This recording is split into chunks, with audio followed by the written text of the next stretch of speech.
Hi there. It's working. It's Buenas. working. Oh, hey, we got there. Right on. Can you hear me Will, okay?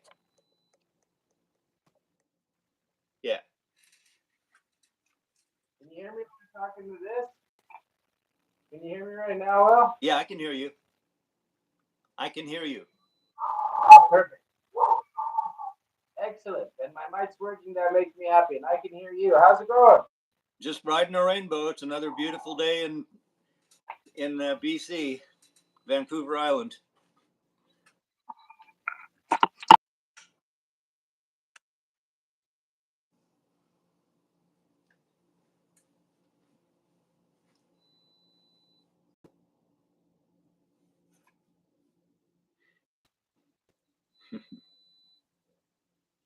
Yeah, Will, here's hoping that everything works out. It's me and technology. I think I need to get some sort of Well, it good. I'm can't complain about anything really. I mean, everything's fine. Are you are you in Puerto near Puerto Vallarta? not super close. I'm south of Puerto Vallarta and in the central part of Mexico. It's called San Mateo Rio Hondo, Oaxaca. I Well, was in okay, Mazunte, which was on the Pacific coast, but now I'm inland. right. Were you? Is that near Guadalajara? It's closer to well, it's closer to Mexico City than to Guadalajara. Okay, I okay, I I I haven't traveled down here a lot, to be honest. I've just been in this space, so because I have a dog and it's more challenging, and I love my home, so it's been more relocation for me than anything. okay. So, are you there permanently? And absolutely, brother. I've been here a year and 4 months, and I'm planning on making it my home forever. Well, great. Congratulations. That's really cool. Thank you. Well, I want to get my mom here, Will. That's my goal. So it's just one day at a time. Right now, she's in a hospital in Canada, but she's going to be out in a couple months. And so I'm working on getting a space for her so that I can spend the rest of our lives together. I'm her only kid, and she doesn't have a. My stepdad's been gone for 3.5 years, so she's lonely. So she needs some family. Does she? There's a woman I met in Puerto Vallarta named Heidi, and she has a B&B in Puerto Vallarta, and she has a place on Salt Spring too. But I think Uh, she's totally relocated to PV now. But she might be a good contact for your mom to land, like a place to land or something, because it's right there in that's a PV. great idea. So and Heidi's really cool. I think she's been. She told me she's been going down there for probably I think it's 20 years, and now she's closed up in Canada and she's moving there. So I think she's about 80 years old. So she's really a trip to talk to because she's just her own person and that's what she wants to do. And I salute anybody that ups and leaves because it's a hard trip to do that. Not easy, but it's fun. There's a group on Salt Spring that has been going down to Puerto Vallarta for 20 years together. They Oh make wow. it a yearly adventure. I don't know. So There's a whole bunch. I've only been Yeah, there half the Salt twice. Spring's empty. Yeah, that's where that you lived there, right? You I lived. lived there for 8 years. Yeah, I could tell from reading this that there's some Salt Spring stuff in there. So. Well, there was some Victorian there too. I lived in Beacon Hills Park when that book started. Oh wow. Interesting. Yeah, well, they made it. They made it with David uh, Johnson got the Right to Sleep Act passed, so it was legal to erect a structure in Beacon Hills from 7 p.m. to 7 a.m. So it was camping for free in the most beautiful park in the world. Yeah, that is a great park. Oh, So gorgeous! And so yeah, I called it home free. I did a lot of work there with the homeless population. I got a few gardens started, and I loved it. That's where I learned how to grow food, and now it's my favorite thing in the world to do. I broadcast as a sideline, but I'm a gardener by heart. okay, so permaculturist, I imagine. No? Absolutely. Yeah. I've installed 12 fruit trees on this property that I'm living on. Hmm. What's the altitude there? 3,000, What is it? Say. 20, no, about 2,500, 3,000 feet. Oh, that's perfect because it never gets really hot, right? No, no, no. It's like Canada weather here. Yeah. It, at night it's cold, and in the morning it's cold. In the afternoon it's warm. But it's I called Salt Spring and Victoria Goldilocks because it never got too hot and it never got too cold. It was just Right. It was right. just right. I know that's the only reason I can stay here because I'm from the southernmost Canadian province of Arizona. Oh, We say the colors change in Arizona when the Canadians arrive. The license plates are all different. So, so that's our color change. I And lived right above you for years in Alberta. oh, really? Yeah. So anyway, so I I and I my mother's from Buffalo, New York originally, so I had relatives in Ontario. And when I got to Victoria, I just couldn't believe it. This can't be Canada. Canada's Ontario. So It's a it's different world entirely, eh? yeah, it's completely different. So I really love it here. And after I couldn't stand the lockdown. I guess I have somebody told me I have secondary PTSD because I've spent so much time around people who have been tortured and imprisoned, political prisoners, and stuff like that. And so Oh, when I became unacceptable, uh, I just frankly couldn't believe it. I couldn't believe it was happening to me because I had thought of Canada as just being. Am I allowed to talk? Am I allowed? Do I have to lie on this channel? Or no, no, absolutely. okay, Speak the so truth. I No just way, absolutely. I couldn't take it, and I just said goodbye. I'm out of here.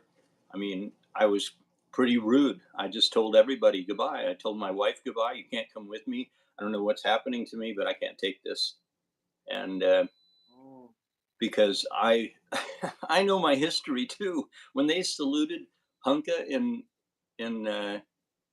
the Canadian Parliament, I had just been reading this book called Ordinary Men, which is about what those guys had to do, and they were recruited by the Nazis, and they had to go roust people out of bed at 3 or 4 a.m. And they took all the able-bodied men and shipped them off to camps, and they took the women and children and elderly out to the forest and laid them down face down and shot them in the back of the head. And then they had a mercy guy that would come through later, and the guy that wrote some of the interviews in the book, you talk about how the guy who was in charge of these guys, these soldiers, he felt sorry for the old men because he knew they wouldn't want to do that, so he didn't make them do it. It's But I horrific. mean, so I don't I just I'm making an excuse for myself. I didn't know what was going to happen, but I just felt like nobody's on my side. I don't know who's going to do what to whom when, but making it illegal for people to travel because they refused to take an experiment that just wasn't in my book.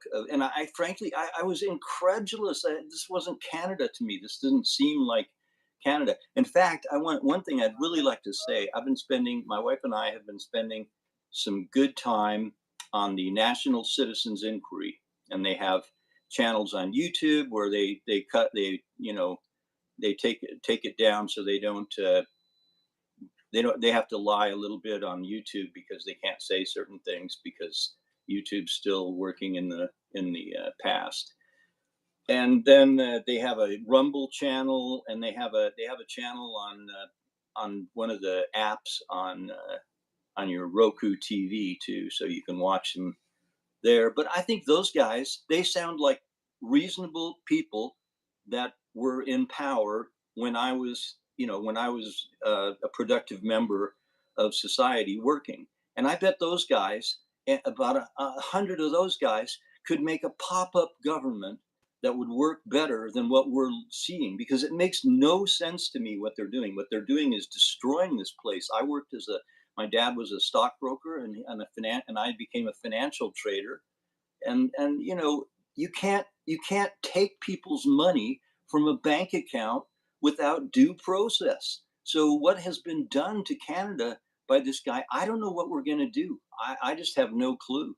I mean, I think we're in a transition time, so I've been working for the past 20 years when I started having an ontological crisis of what is going on. I don't understand. I've been taught to live. I've been taught to go to church. I went to church up until I was 50 years old, sometimes twice a week, because I just thought it was a social function. I tried to work out my theology, and I tried to teach my kids and everything. But I didn't. That's all gone. I don't have any belief in that stuff at all anymore because it doesn't work. It just doesn't work. So here I am with guys like you now. We've got to figure out how to run this place, but we can't do it yet because it's still changing too fast. We just have to. I mean, I think that the only intelligent thing that we can do is to dance.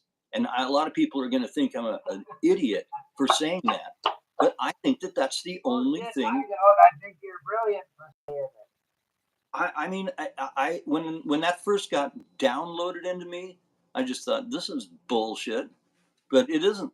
I've studied dancing.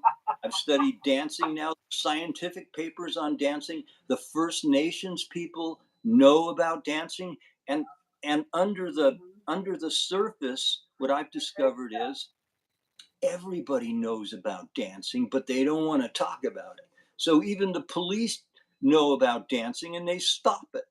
They stop people from dancing because it's scary. It's really scary. And you know who else? You know who knows about that? The First Nations people know about that too. They know a lot about dancing. Make rules on the dance floor. That's why they're scared of it. Yeah, yeah. So anyway, I mean, I'll tell you, Brent, I don't know. I was a serious business guy. I was the president of a small manufacturing company for 25 years, and I was a financial trader. So I just traded commodities and financial derivatives for people to make money. And I wouldn't do that anymore. For one thing, I have no idea. And I mean, you get a guy like Trudeau out there shuts people's bank accounts down because he doesn't like what they're thinking. Oh my God. I mean, that's just not how the world doesn't run that way, or at least it hasn't. Now, maybe the world is going to change so that we don't have any kind of financial system like that anymore, which wouldn't surprise me because I've also been involved. I was the editor of Linux Gazette, which Linux is what runs the internet. It's the software underneath that runs the internet. It's not commercial software. It's made with people who volunteer their time. That works. That really works. And it's like one of my music teachers says, this is the greatest achievement in human history. Linux is the greatest achievement in human history. And yet, if you say, what's Linux to people, they'll say, I don't know. So this is something that's under the surface that is a complete change for the way we think about making money and what's good and what's right. Because I wasn't taught that making money was bad. I was taught that making money and participating legally and honestly in the financial system assured that everybody had more, that we had a life of abundance. Because I was born in 1955, and that's what we were taught. We were taught that you participate in government. You have to learn how people think. That isn't taught anymore. Nobody gives a crap about how our government runs, which it's going to go away. It's going to go away if nobody cares. It's going to go away. So I don't know. I'm just thinking, here in have you seen the movie Cascadia? No, but I love the name. It's about our region, our eco region, and it points out all these Okay. things about why this should be an autonomous region and not connected to somewhere else. And again, here's another thing. I just thought of this, that this is a common thing with the First Nations. They have the right to go back and forth on their uh, ancestral lands with no current no permission from the current occupiers of the territory.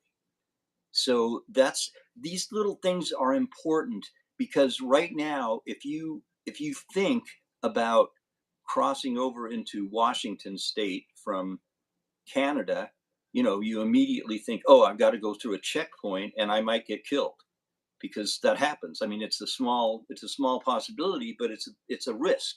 But if you're but it shouldn't be, because this is all one region, and we have basically nothing to do with Ottawa out here. We don't think the way they do. We don't have the same resources, same history. We What don't are have you anything talking to about? do. So anyway, I'm just thinking this whole thing can change really fast. And so the best thing for us to do is to dance and tell stories, tell each other what's happened to us, and then when we feel like we're in a place where things have settled down a bit, then we can decide what to do. But right now, man, I'm clueless. I'm just glad I'm here. This is a See, good place brother, to be. we made it through the biggest mind fuck in human history. Exactly. We survived. I think as a group, we should get together and sue the government, all of the people that are unvaccinated, for the torture that they put us through, because everybody's got at least PSTD2, most one. And I Mhm. lost so many of my family members that have been jabbed. I'd like to sue for that too. And let's get these bastards for what they've done. Well, there's a guy in Alberta who's doing that, and I think he has a good chance. I think his name is Alan McRae, and he's a guy he's an author. He's already published 3 books on what happened, and they're fiction too. So it's really cool. They can't really shut him down because it's just a fictional story. So what can they do? But they're there. I don't care about participating in things like that. Let me just tell you, I don't need to toot my own horn, but I think it's important for some people to get a load of somebody like me, who used to be a really uh, a big participant. I mean, I have friends, who said the first when they were in high school, the first time they had a hit off a doobie, they just knew that the adults had been lying to them for their whole lives, and they changed their life path and everything. And I didn't do that. I drank the Kool-Aid. I went to church. I was a good little boy, and raised my 3 kids and everything. But nothing is of that I believed in is left. So what happened to me is I'm just going to give you I started getting Kundalini symptoms in 2003. I don't know if you know about that stuff, but that just Oh, absolutely. it just Woo! it More just power.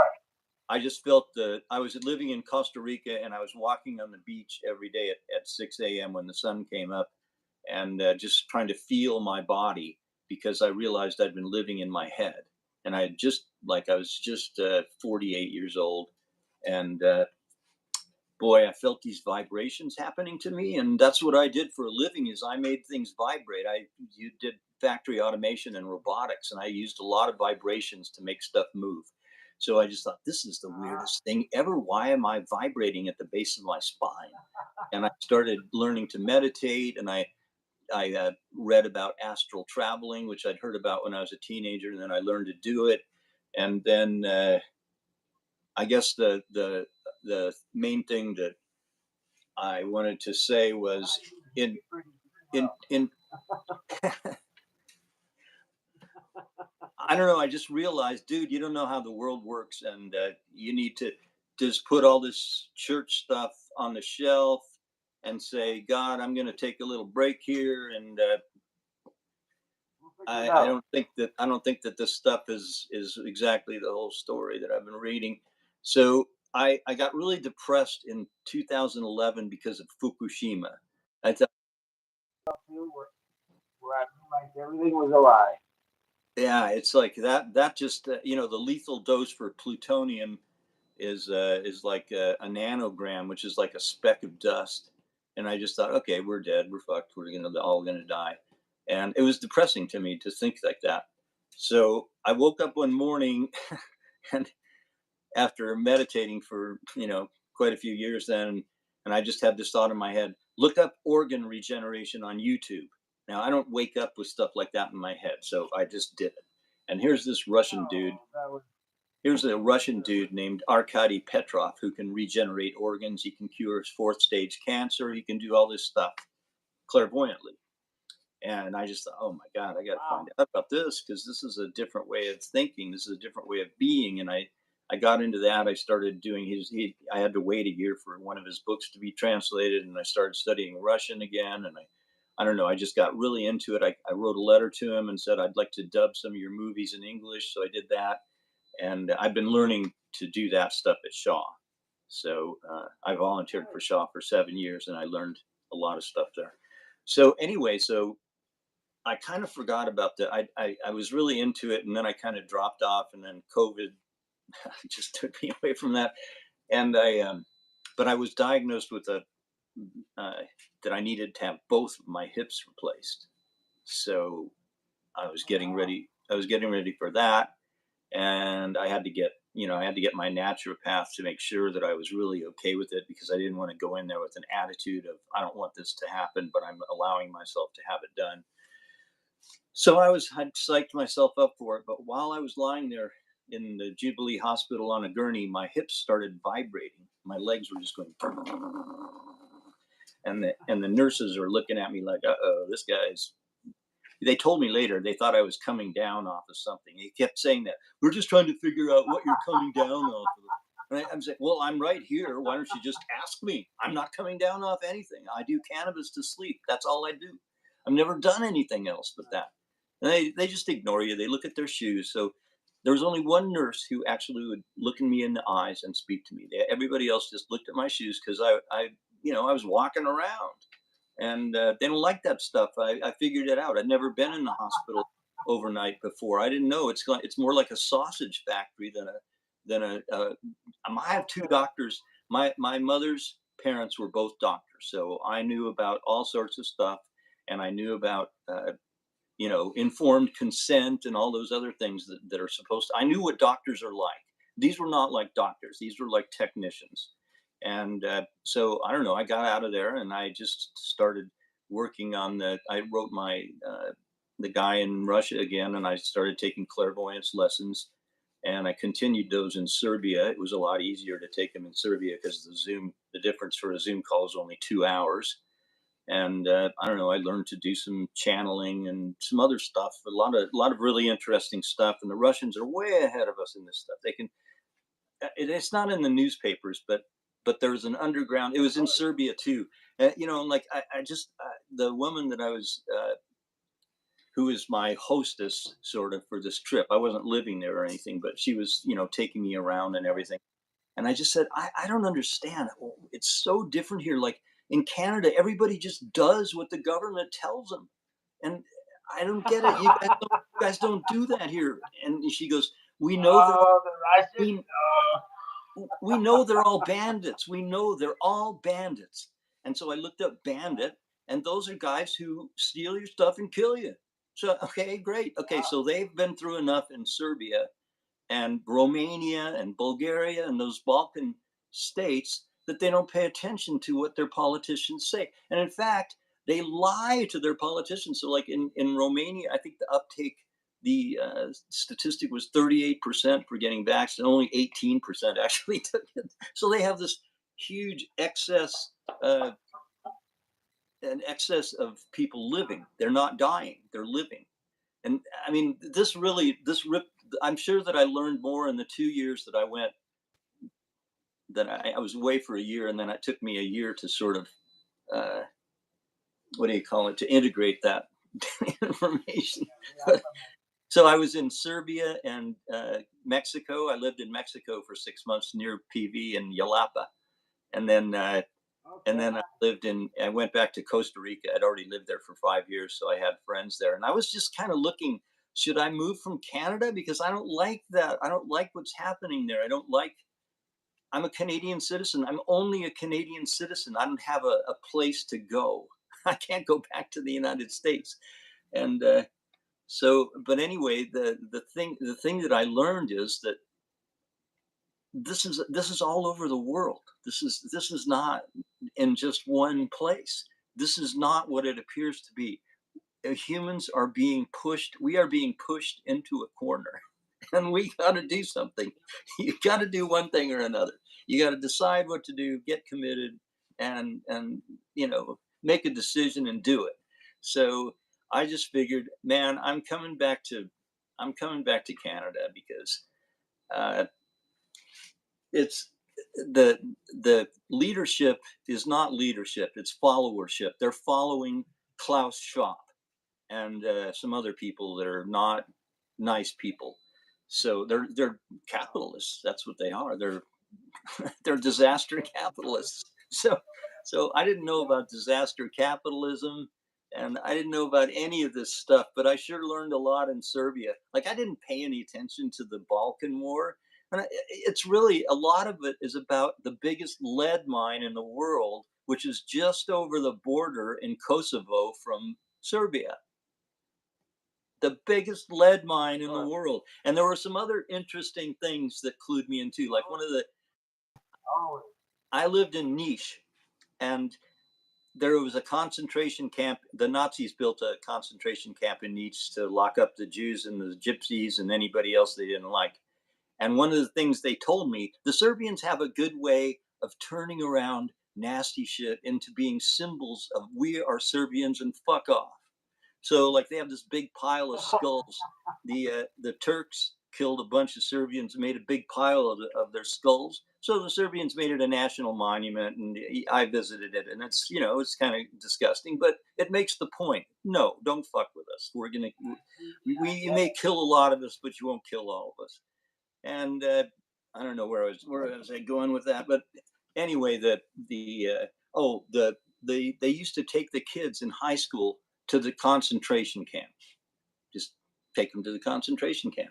Nobody's there. No, nothing's left of it except it's just the concentration camp. But guess what? NATO bombed the concentration camp. Why would you bomb a old disused concentration camp? It's called the memory hole. So all this stuff, I'm just like, what? This is awful. This is awful. And I read that Canada is proud to have participated in every NATO operation since its inception. Well, NATO dropped cluster bombs on people in Niche, civilians in Niche. They bombed the maternity ward. They bombed the Red Cross. I mean, and they say, and I read the news things. They say, oh, the wind blew them off course. We were trying to hit the airport. It's just, we're just, Brent, we're just piled higher than in bullshit than we can get out of. I mean, it's got to be Yeah, well, cleared away instantly, because you can't go, oh, look, that's bullshit. I don't want that, because there's so little substantive in the pile. So I don't well, know. it's Here we supposed to be are. revolution. It's going to happen, but the thing for 2024, I've been going through all these different things. I've been doing family constellations, past life regressions, anything I can think of. I haven't done. I'm going to do some psilocybin in February. That's going to be my introduction to that, because I've been just scared of taking any kind of mind altering substance. So Oh, you'll love it. I'm gonna, I promise. but we need we I'm Not mind this year. altering, it's mind enhancing. What is that? What?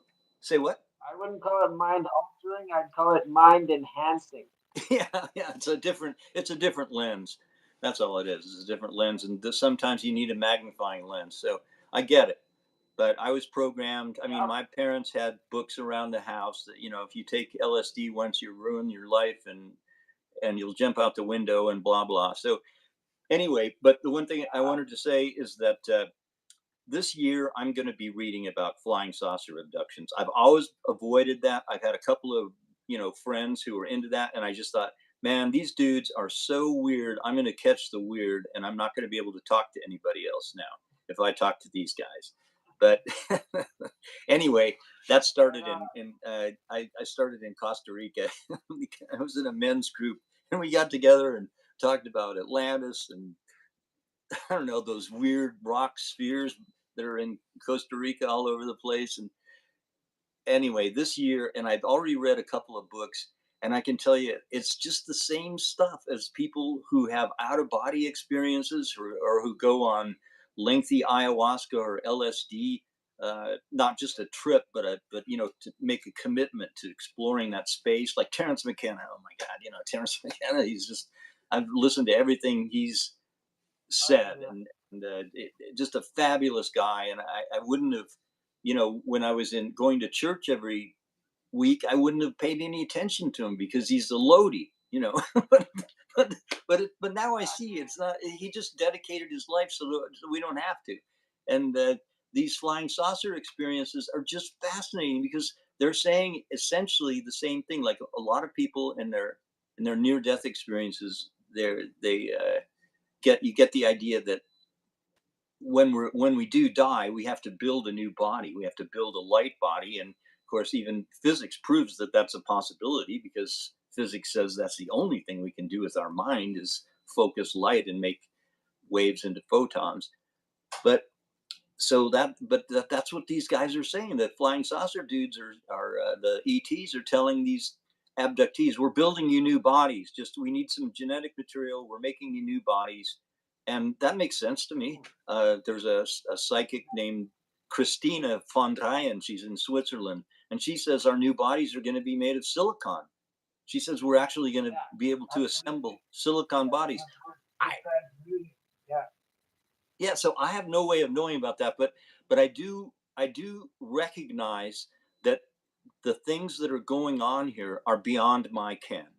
I've done as good a job as and I can't understand it. It's not just that it's complicated or um, it's just different and it's irrational. I mean, the fact that my clairvoyance teacher in Moscow can sit there in his office with one of his assistants and have somebody who's got stage 4 cancer sitting in their office, and they look at him with their eyes open and take him apart, looking at him.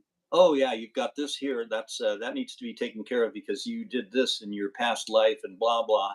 And then the guy walks out of there and he's an oncologist and he goes, "What am I supposed to do with this?"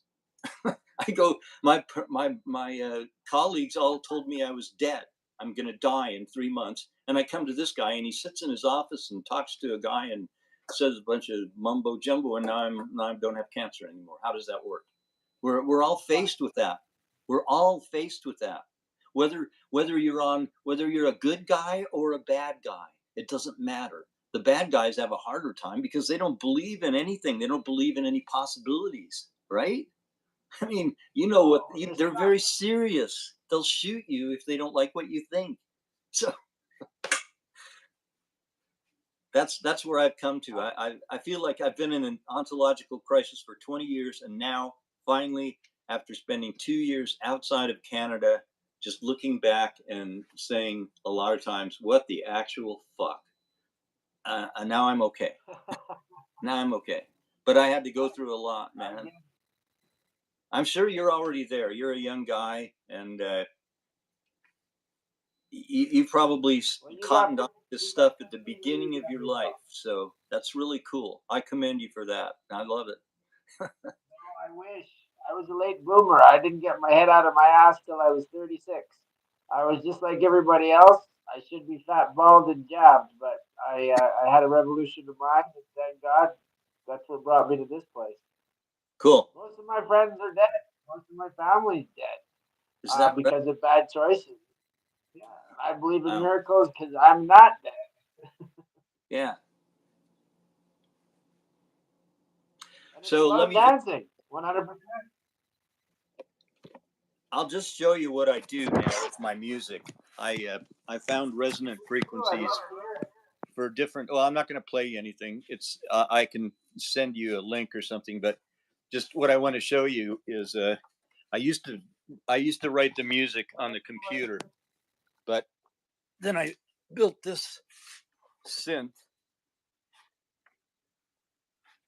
so I can make up to 14 different waveforms at the same time, and it's quadraphonic, so I can rotate the sound around you too. And then over here, just gonna walk over here. I Can you hear it? I use a vibrator on my feet. Whoops, that thing. I just put my feet on it, and then I met this guy in Yalapa named Wesley Bird, and he makes these little transducers, and they're like speakers. And so you put them on your Okay. body or on pressure points, like acupuncture points, and then you can feel the energy going into your body, and you can feel the meridians. You can feel the meridians of Chinese medicine when you hit the right place. So it's pretty cool. I spend hours doing this all the time. And then recently, I found out that if you I use an 880 nanometer light, and at that frequency, at that wavelength, the light is right on the border of red and infrared, so you can't see it, Okay. but you can feel it going in. And what it does is, if you've got the sound going at the same time, I got to write an article on this, what I think is happening. But the mitochondria get excited by that wavelength, and it takes about 3 to 6 weeks for your cells to really completely get used to that and to vibrate. But then you can feel the energy. It feels like an energy ball expanding. And so I think what happens is that I kind of skipped some steps, but I've used a cat purr, which is a really cool frequency. And then I put the Schumann resonance, which is 7.83 hertz, as a binaural beat with the cat purr. And then if you walk around barefoot outside with that, you can feel you become a conductor. So my realization was that at least in my discrete reality, all the animals and plants are tuned into the Earth's frequency of the Schumann resonance and get some kind of energy from that, and we're disconnected. So part of my thing now is just to reconnect, and I think dancing helps with that. I think when you dance on the earth, you resonate. You get your body. You're actually jarring your cells, and they resonate with the earth, and they start liking it because it feels good. It feels like you're in a whole body orgasm. It's not as intense as a sexual orgasm, but it's just gentle waves, and you just you're in this state of bliss. And we all need that because it's good for your immune system. I've read a lot about it. The oxytocin shuts down the amygdala, so you don't get in the fight or flight state. And I don't know. That's what I'm working on, and I'm trying to find a medical practitioner to work with me on it. Somebody who's interesting, and I'd like to get some X-rays because I can walk around now. So they told me you can't regenerate the cartilage in your hip sockets because there's no oxygen. But maybe those vibrations transport oxygen. I don't know. But I know I'm onto something that doctors don't know anything about. And I also know that they don't want to know anything about it because it's threatening to them. So Kills I the don't know. pharmaceutical. Yeah, I'm having a great time learning about this stuff, and I just want to be around people like me who are curious about what's happening and who see the world changing so rapidly it's mind blowing, and who want to participate and who can actually let go and participate. That's turns out to be a tall order. It's hard to let go of everything that you've learned, right? It's been really hard for me. I mean, not saying, Everybody.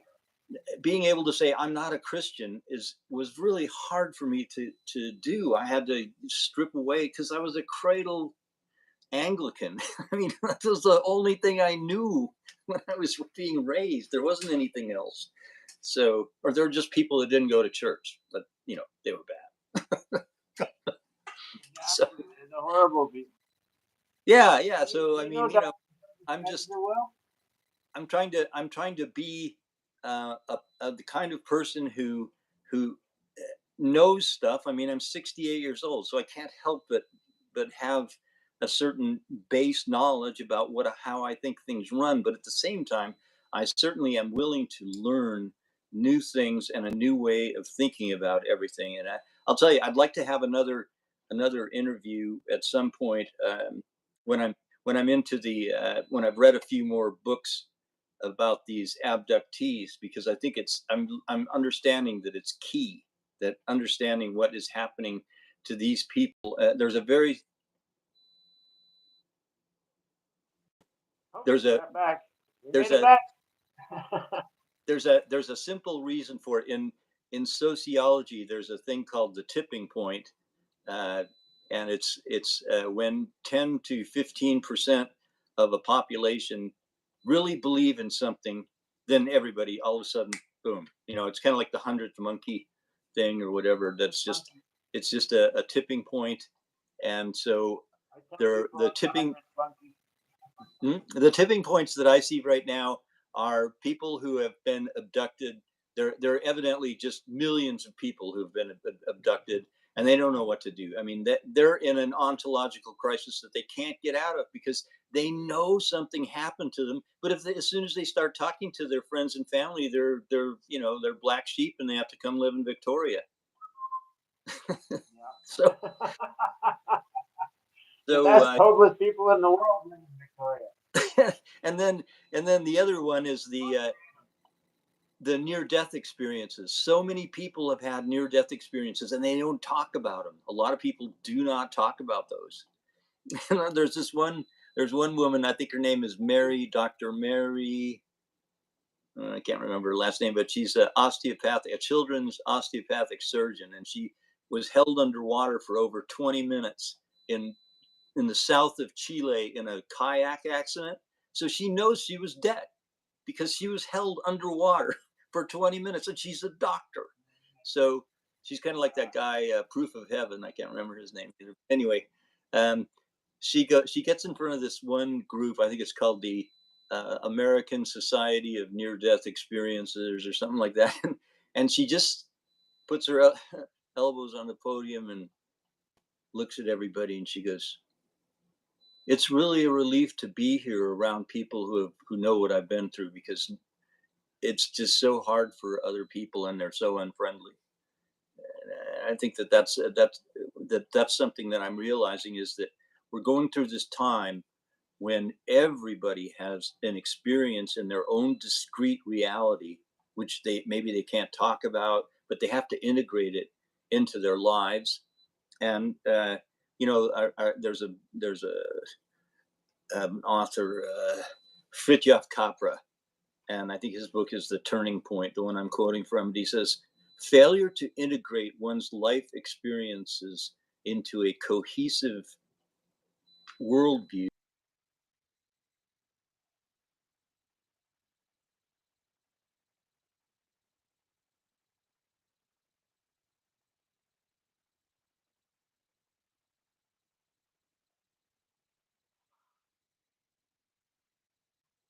about that, because that's what's wrong with you right now. You were raised a certain way, and every time there's something that doesn't make sense in your world, you just put it over here in a little pile. You don't integrate it into your worldview. You just put it over here, and oh, look, there's another guy who burned up while he was sitting in his chair reading the newspaper. Can't explain that. I'll just put it over here in my pile of shit that doesn't make sense. And I went through my whole life, and I think that pile finally just fell on top of me or something. So that's really. But then I realized how about everybody else? So what if you get your all your stuff in order and you understand what's going on? Everybody else in the world around you, they're all where you were 20 years ago. They're going, hey, wait a minute, this doesn't make sense.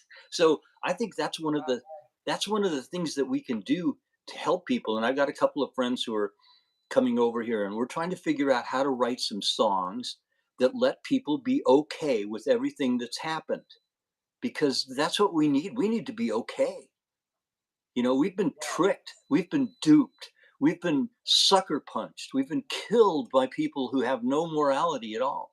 So how do we get over that? I mean, I've got relatives who don't want to talk about it, and because they're going to look stupid. They're gonna well, you know. So this is the thing that I think we have to do, is make some songs and dances about this stuff that's not we it isn't us. We didn't really do it to ourselves the way. We don't have to kill ourselves beating ourselves up over and say, gee, I'm a really bad person because I made you feel bad because you wouldn't get vaccinated. I don't want people to feel bad. I just want us to get over it and get along and figure out where we are and what we can do to continue on. Mhm. Well, they think that we want to fight, and we never did. I don't think we want to fight. That's the No, we farthest never thing from wanted to my fight. mind now. We just didn't want to get attacked. It's just stupid. It's stupid. I know. I've been loving my family through this whole thing, and even though that they thought I was crazy and that I was gonna die, but you know what? That we're all on different timelines, and some of us are here to evolve, and some of us are just stuck. My mom is a new soul. I get that. She was a great teacher. She has no idea what she's doing here. God bless her. But hopefully she gets a little lesson before she goes. But if she doesn't, that's her. It's her journey, and I can't be responsible for it. I can only love her. Yeah, and you can still learn from her. I mean, I still learn from my mom's 93, and she's non-compos mentis Wow. most of the time, but we can still sit. I call her. In fact, I talked to her this morning, and I sit and play the piano a little bit and just barely chat, and Nice. but she smiles. I don't have a serious conversation, but she smiles, and that's what's important to me, is that I can still get her to smile. So That's my goal every time I talk to my mom is to make her laugh. cool. I feel like I've won. I'm like, yeah, I got to. Yeah, I understand that. Do you know of Dr. Joe Dispenza? I Oh highly yeah, yeah, recommend yeah, his yeah, work. yeah. Yeah, and He's on Gaia, and yes, he's yeah, I saw him in Guatemala just oh before wow, the whole cold thing hit in 2020, and it was nice. phenomenal. I highly recommend. He promotes a lady named Nita Morajani, and she wrote a book I know called her. "Dying to Be Me." Yeah, she had a That's a near death great experience. way. That's a good one. She's really clear, and doesn't try to fit it into Stage her. 4 cancer, right? Dead. What? What is it? She was stage 4 cancer, laying on the table, dead. Yeah, yeah, yeah, yeah, yeah. Yeah, yeah. That's a good one. I like her, and I've tuned into her program. Sometimes she has some live streams on Facebook, or she used to, and I like those. They were good. Yeah, there again, there's some people that try to fit it to their pre-existing worldview, and those are the ones that I feel like are the least useful to me. The ones that are the most useful to me are the ones who really got that this was an experience that they weren't at all prepared for, and they have no way to explain it. I'll tell you, there's another one that I'd like to, if you want to read a good one on near death experiences. It's called the it's such a hard time sometimes when I'm on the spot remembering these things. That her name is the app. It's the application of impossible things, and she's I Okay. can't remember her name. She lives in Washington or Oregon, up here in Cascadia, and she was a contractor for the U.S. military in Iraq. She had some kind of she's a scientist of some kind, or environmental. I don't know, she had some specialty, and she got blown up by an IED in a Hummer or something.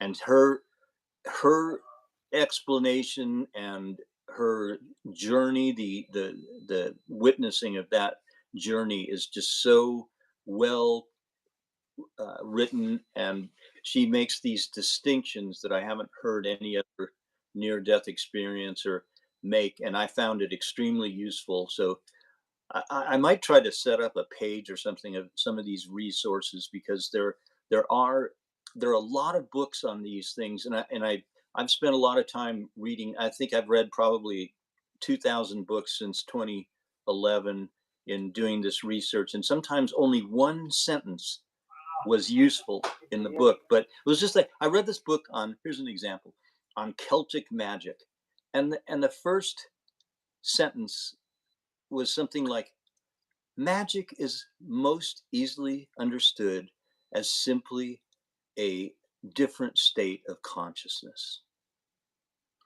And I read that sentence, and I thought, that's kind of a oversimplification, but it's not. If you think about it, I mean, he could have explained more, but it really.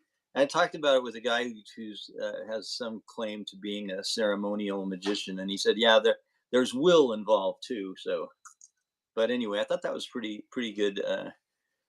Magic is simply a change of consciousness. So if we change our consciousness, we can do magic. I like that idea. I like that idea. Einstein said you have a choice. Is everything a miracle or nothing's a miracle? Yeah, that's I about. think everything. Who said that? The fact that I'm still here, Einstein. Einstein said that. That's great. Oh, that's a good quote. And like it's an amazing universe that we live in, and none of us really know what's going on. That's the beauty. We all have our own version, and we're trying to figure it out. But it's time that we just got along and danced. It's important.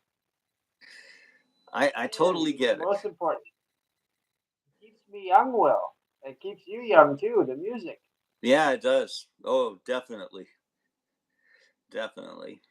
I'll be 54 in 10 days, and I can jump up and down around all day long, better than most of these 20 and 30-year-old kids that I take for hikes. They can't even keep up with me. But it's because I dance. I love dance. It makes me feel amazing. Yeah, it's healing. It's healing. I know it is. Well, I gotta get more into some. I don't know. I just figure I've taken 2 years now. I took a year and decided I would come back here, and then I took a year last year to sort of integrate everything. And I just needed to. A lot of time, I just needed to sit on the couch and think and meditate. It's just so much stuff happened to me, and so many. I came up with so many new ways of looking at the world. And the last thing that happened to me, and really the most significant thing, happened about the middle of the year. I didn't eat anything during the entire month of May. And it wasn't like a church fast, because I used to fast in church. And I fasted one year, I fasted every Monday. So that was a 52-day fast spread over a whole year. But that was hard. That was a hard thing to do. It takes discipline to fast. And this wasn't like that. It's just my body did not want food. And when I got in my morning meditation, I could sort of feel this glowing inside me. And I think I was getting fed.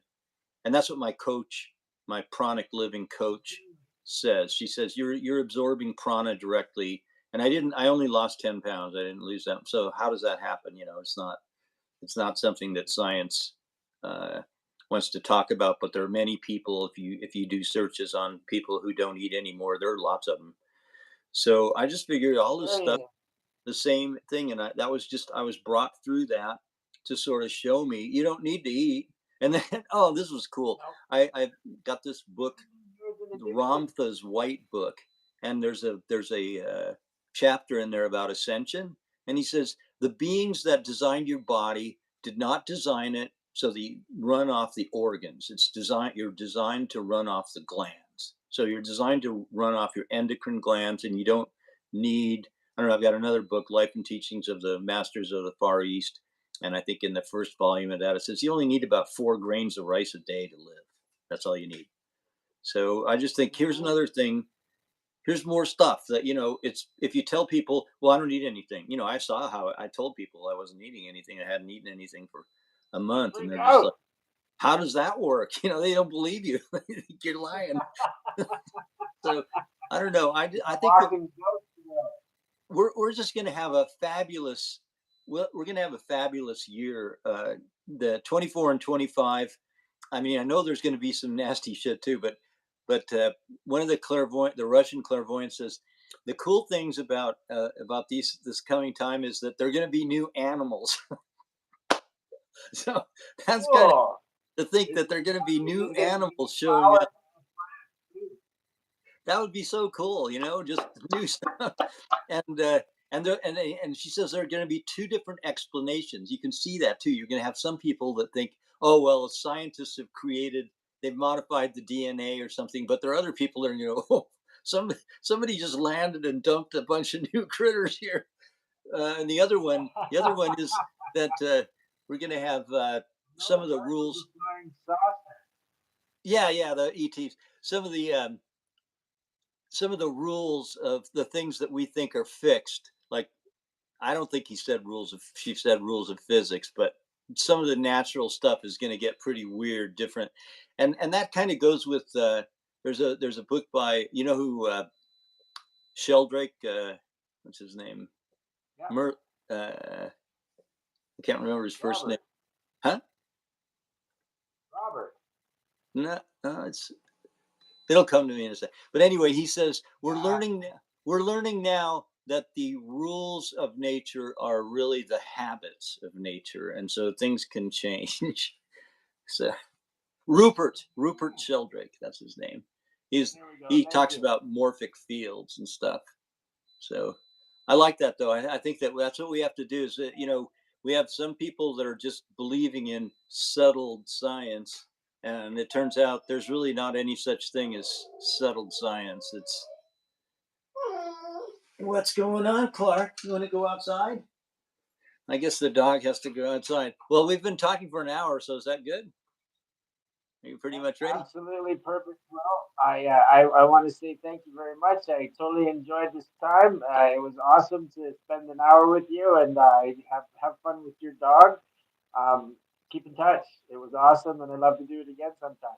Okay, cool. I mean, is this what are you streaming this live?